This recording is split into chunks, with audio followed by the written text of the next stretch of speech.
everybody. Welcome back to the show. My first guest tonight is a legend whose variety series is celebrating its 50th anniversary. Please welcome the one, the only, Carol Burnett.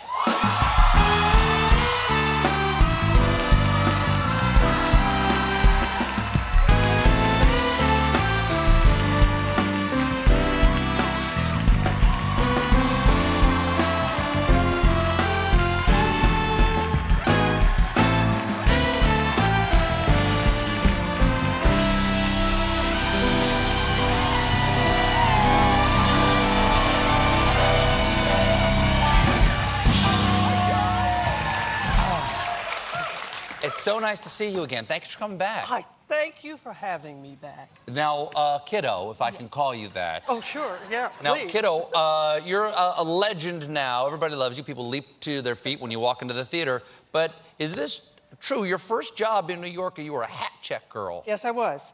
Where? At a ladies' tea room. Okay. That's how bright I was. Women don't check their hats.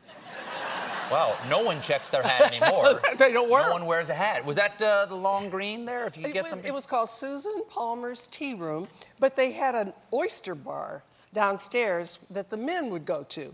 So in order to get a tip, I would grab the men as they were going downstairs and say, check your coat, sir. So they'd give me their coat, and then I would take a scissors. Now, you know the little thing in the back? A little hanging tab, yeah. I'd cut that off, and then I would re-sew it with a different color thread. So when they would come back up and ask for their coat, I would say, this was broken, but I fixed it for you.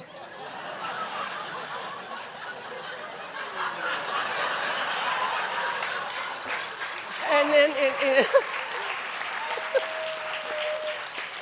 instead of getting a quarter, they'd give me an extra dime. I'd get 35 cents for that. Wow. Yeah, I was a con artist.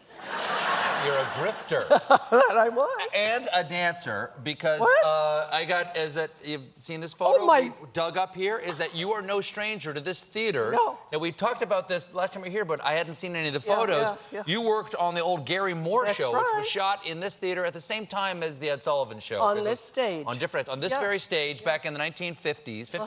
50s? 59, 60, 61, yeah. So here you are with Gary Moore, sometime between around 1960. Nice gams, by the way. I think we called them back in the day. Gams. And the guest book.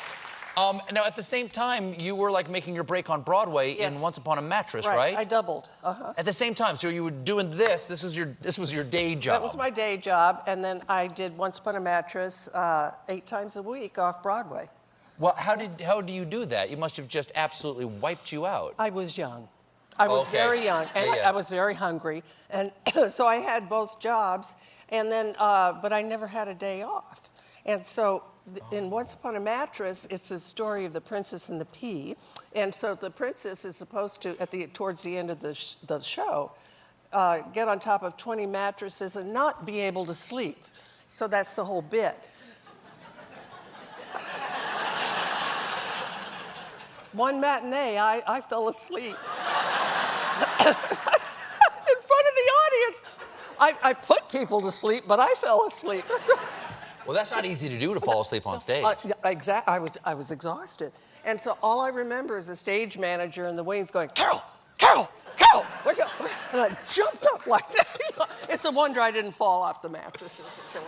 Okay, so you're 3 or 4 years on Gary Moore? Yes. Okay, yeah. One of those two. And now, so how long after that do you start the Carol Burnett show? I started the Burnett show in '67, so that took a while. Yeah. So how did that come about? Because Gary Moore was also for CBS, right? Yes, that's right. And did they just like you get a variety show? Well, I signed a contract with CBS for 10 years, and they said that within the first 5 years, I don't know, I had a really good agent. If within the first 5 years, if I wanted to do a comedy variety show, all I would have to do is push the button, and CBS would have to put it on 30 one-hour shows, whether they wanted to or not. That is a good agent. That was a good agent. Wow. And I said, oh, well, I'll never want to do that. Well, towards the end of the 5th year, the last week of the 5th year, I decided I was going to push that button. And I did, and I called one of the vice presidents back here. I was in California. It was between Christmas and New Year's, and I got the vice president of CBS on the phone, and I said, hi. He said, Carol, Merry Christmas, how's it going, all of it. I said, great. Mike, I want to push that button. And he said, what button? I said, where 5 years ago you said that I could do that. Totally forgot. He didn't know, didn't remember. And so he said, well, great, I'll call you back.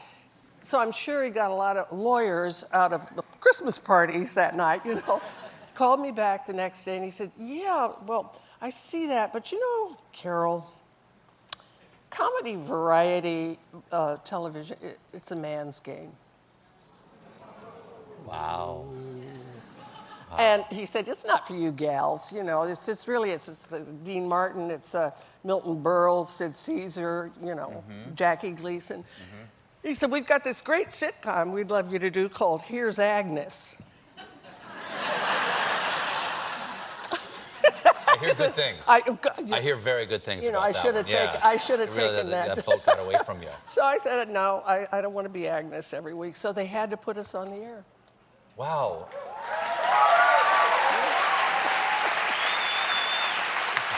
How'd that work out?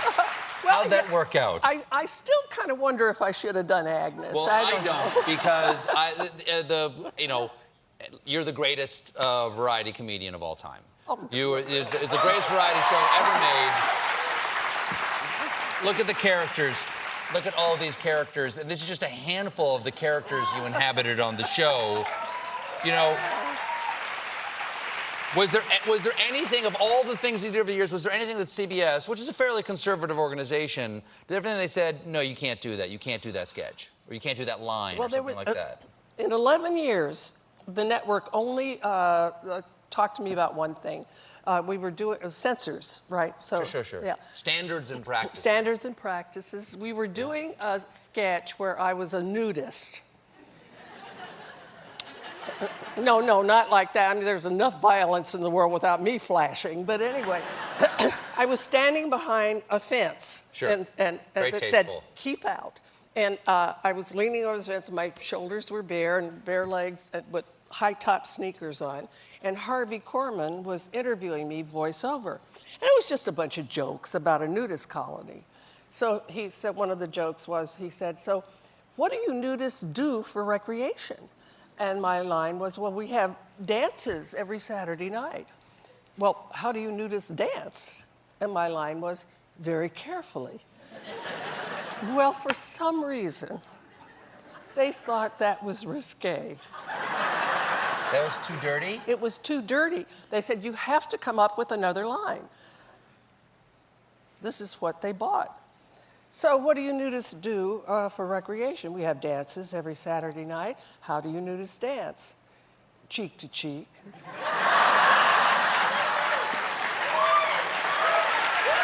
Not bad. Hey, that was better. Not bad. Okay, so you've got the book that you have written about the 11 years you did the Carol Burnett Show, which is out in paperback right now. And there is a special coming out on December, what do we got here? 3rd. December 3rd, Sunday. okay, 50th anniversary special. I'm in it. Yes, you are. But I want to go back in a time machine and talk to my younger self and say, hey, hang in there. You're eventually going to do some scenes with this person. Not only scenes, you're going to sing. A little singing, a little bit of singing. Oh, you got a great set of pipes. Oh, you're very nice. nice. No, you do. Thank you for do. saying the thing I asked you to. We have to take a little break here, but don't go away. We'll be right back with more Carol Burnett, everybody. Don't forget to click subscribe. It's almost as satisfying as skip ad.